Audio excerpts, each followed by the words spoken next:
Good morning students. आज हम 5th class में पहला पार्ट है जो हम भारत के भरत। बच्चों, आप न्यू क्लास में आ गए हो, कक्षा 5th। ये हिंदी की बुक है गवर्नमेंट वाली और इसमें है टोटल 16 या 17 चैप्टर। किसी बुक में 16 है, किसी में 17 है। तो सबसे पहले हम पढ़ेंगे हम भारत के भरत। इसके शब्दार्थ आपने याद कर लिए होंगे, कॉपी में वर्क कर लिया होगा। आज हम इस कविता की अर्थ समझेंगे। इसका हम भारत के भरत, हम यानी हम भारत देश के भरत, भरत के समान है यानी भरत की तरह है। भरत थे एक राजा के पुत्र का नाम था बच्चों।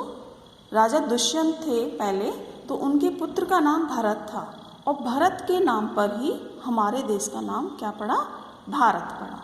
ठीक है, तो इस कविता को पढ़ेंगे और इसको हम समझेंगे और आपको ये वर्क कविता कॉपी में नोट डाउन करनी है। हम भारत के भरत खेलते शेरों की संतान से। भारत के जो भरत थे, जो राजा दुष्यंत के पुत्र थे, वो शेरों की संतान यानी बच्चे, औलाद, शेरों के बच्चों के साथ खेलते थे। तो यानी भारत में पैदा होने वाला बच्चा इतना निडर, इतना साहसी, इस शेरों के बच्चे के साथ वो खेलता था। कोई देश नहीं दुनिया में बढ़कर हिंदुस्तान से।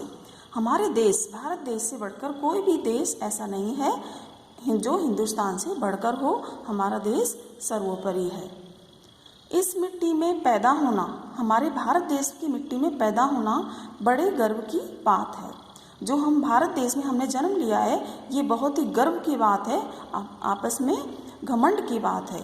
साहस और वीरता अपने पुरखों की सौगात है। भारत देशवासियों में साहस है यानी उनमें कोई भी कठिनाई है उससे लड़ने के लिए उनके मुकाबला करते हैं वो, और वो वीर हैं। जो पुरुष हैं हमारे भारत देश के, वो वीर पुरुष हैं यानी लड़ने को तैयार रहते हैं। अगर कोई भी आंच आ जाए अपने देश पर तो अपनी वीरता दिखाते हैं।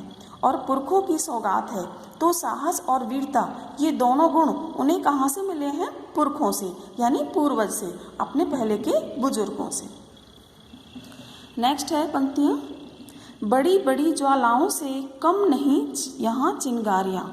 बड़ी बड़ी ज्वालाओं से यानी छोटी छोटी चिंगारियाँ हैं। छोटे छोटे जो भी लड़ाई झगड़े हैं, जो दूसरे देश हमारे ऊपर आक्रमण करते हैं या फिर कब्जा करना चाहते हैं, तो उनसे जो छोटी छोटी लड़ाइयाँ लड़ते हैं वो बड़ी बड़ी ज्वालाओं से कम नहीं होती हैं। हमारे देश की आज़ादी के लिए तो हम जो अंग्रेज़ों ने यहाँ पर शासन कर रखा था, हमारा कब्जा कर रखा था पूरे देश पर, तो छोटी छोटी जो भी लड़ाइयाँ लड़ी हैं शुरुआत में, तो वो बड़ी बड़ी ज्वालाओं से कम नहीं है। लास्ट में हमारा देश आज़ाद हुआ और अंग्रेज़ों के यहाँ से दूर भगाया। कांटे पहले फूल बाद में देती हैं फुलवारियाँ।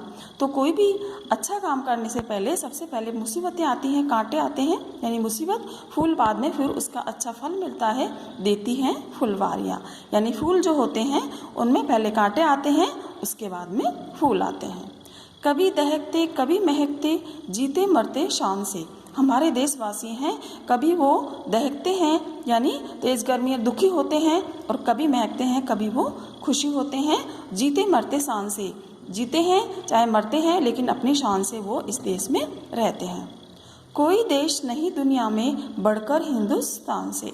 हमारे भारत देश से बढ़कर के कोई भी देश नहीं है, क्योंकि हिंदुस्तान से बढ़कर कोई भी देश नहीं है। हमारा भारत देश बहुत अच्छा है, जिसमें सभी एक साथ रहते हैं, मिलजुल कर रहते हैं, भाईचारे के साथ रहते हैं, और सभी में एकता है और मानवता के गुण हैं। और पूरे देशवासी जो भी पुरुष हैं वो पूरे ही पुरुष है चाहे महिला है, सभी के अंदर साहस और वीरता के गुण हैं। तो बच्चों, आज हम ये दोनों ही पैराग्राफ पढ़ेंगे। इन पंक्तियों को आप पढ़ना और दोनों पंक्तियाँ आप, जो 8 पंक्तियाँ हैं ये आप कॉपी में नोट डाउन करना, और नेक्स्ट पंक्तियाँ हैं वो हम नेक्स्ट वीडियो में करेंगे।